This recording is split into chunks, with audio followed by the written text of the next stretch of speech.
violence or no other kind of violence. Get away! I could be at work, at school, in my car, I can still get shot by the police, but I can get shot anywhere. So it is what it is.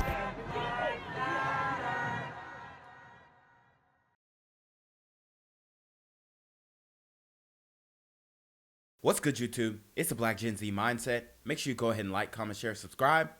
Let's get into the video. And Anthony, we are also following another breaking story, this one out of Glenn County, Georgia. Tonight, a new look at the victim and a new reward for information leading to the arrest of the person who killed this man. This is Dang. So this brother got 2 kids. Obviously, you know, he was rocking the hot boy look, the freeform dreads. It's crazy, bruh. It's crazy out here.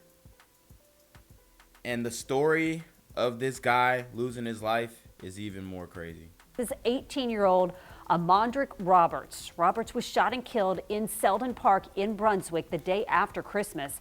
The Glenn County Sheriff's Office now offering a $5,000 reward. And we have an update tonight. We now know the victim who was shot and killed in Glenn County Park yesterday. Police say that 18-year-old Amandrick Roberts was shot and killed at Selden Park the day after Christmas. Investigators think the shooting happened during a fight. Police are asking anyone who may have... Wow. So, shooting happened during a fight. He was watching or participating in a fight, who knows. But this is what I'm going to tell you. If you see a fight and it consists of people from the community, you need to be gone, out of there. Because 9 times out of 10, it's going to get shot up. Okay? This is what you guys have to understand. Super gremlins do not fight anymore. And if they do come with the intent of fighting, they always intend to escalate that if they lose. Okay? So, understand that you don't need to be watching any fights. If you want to watch a fight, buy pay-per-view. Recorded that fight to submit those videos as evidence. We have a link to do that on firstcoastnews.com. Police are asking for your help to solve a deadly shooting. The shooting was Sunday in Selden Park in Brunswick. Police say the shooting happened during a fight with several people. Wow.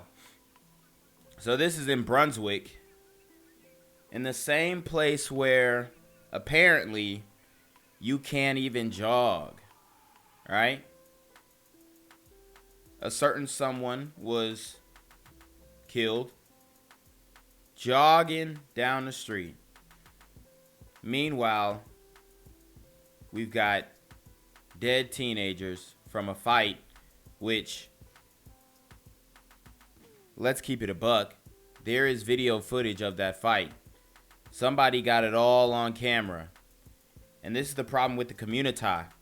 Anybody who was to come out and tell or give information about that fight or submit the video,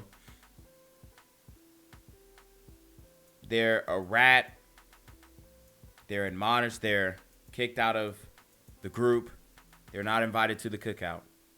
2 people were shot, 1 died. Their identities have not yet been released, though. Witnesses say several people in the area were actually recording the fight and possibly the shooting on their phones. So, and this is the worst part.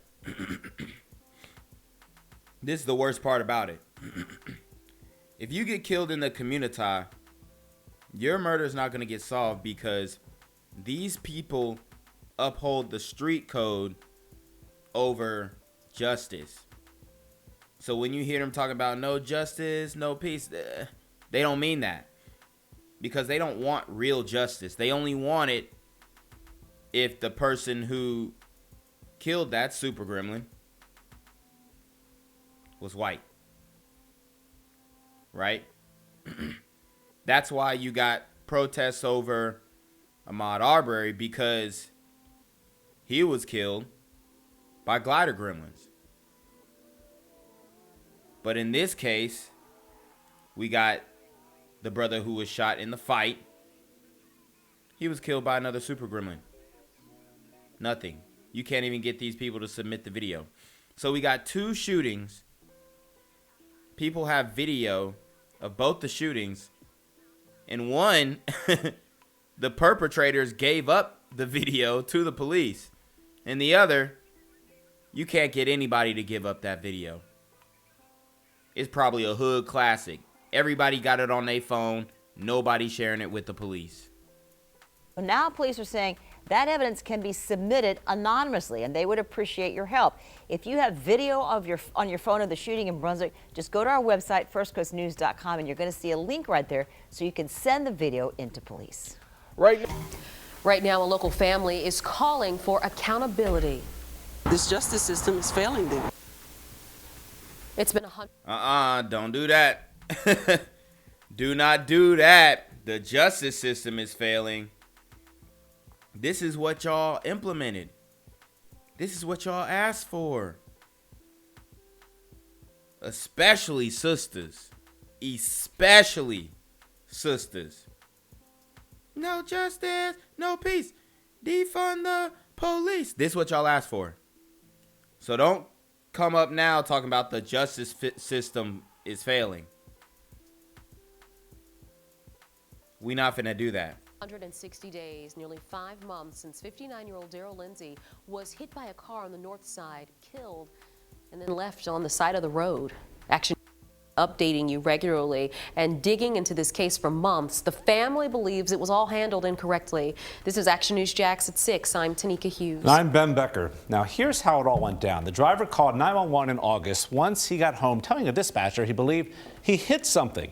Now, no one was dispatched to the scene, but once Action News Jax got involved, the sheriff's office began investigating one of their own. And today, the family's attorney is pressing law enforcement to take action.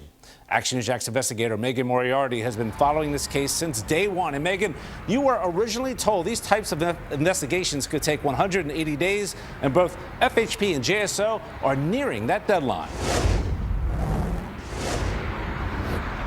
Ben and Tanika, it's getting pretty close to that deadline, and a spokesperson with JSO told me that their internal investigation is nearing an end, but they couldn't give me a specific timeline on when that will be. FHP never got back to me. Now, 160 days ago to this date, Darryl Lindsey was found on the side of the road here where you see this makeshift memorial. That was after he was hit by a car that was driving down MLK Parkway.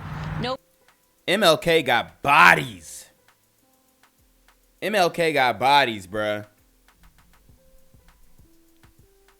If you're on MLK, bro, you better look out.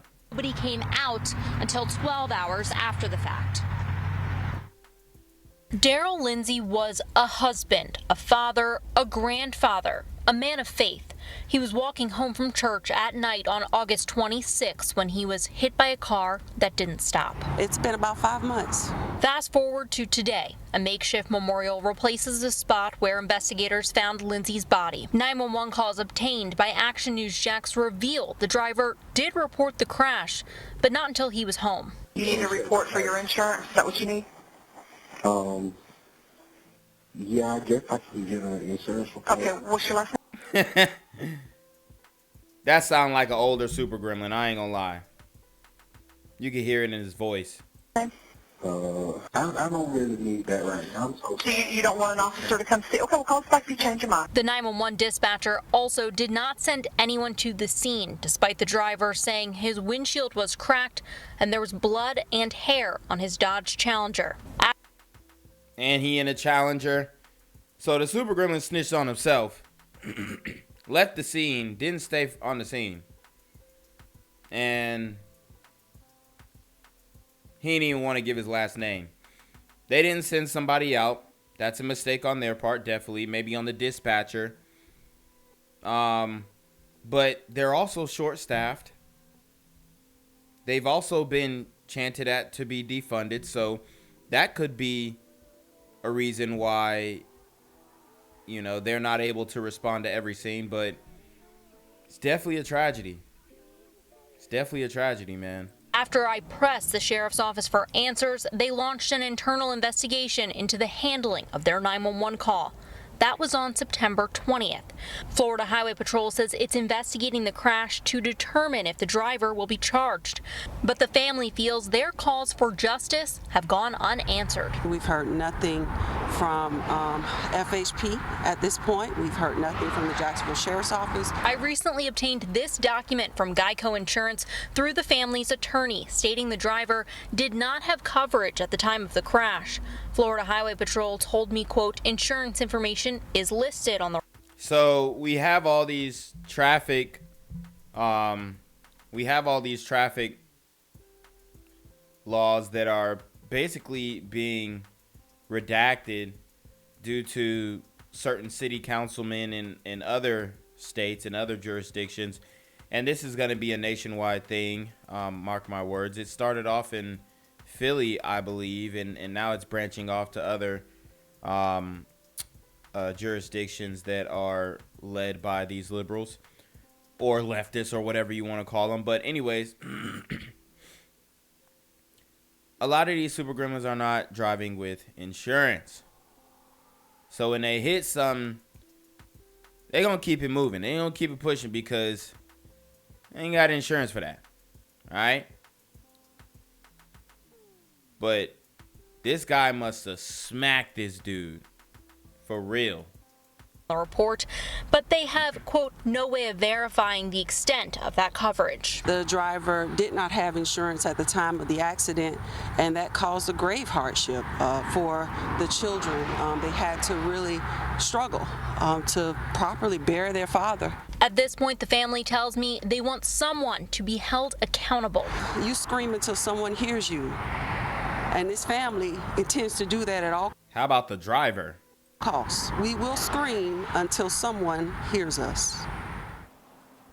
I mean, it sounds like to me it's a simple vehicular manslaughter. Florida Highway Patrol has not yet charged anyone in this case. It has been 159 days since they first started their investigation.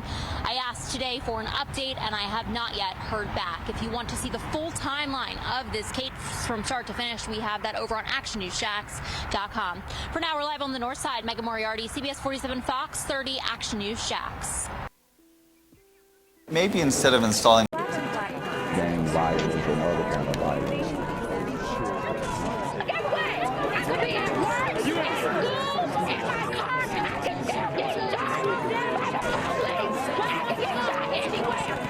So it is what it is.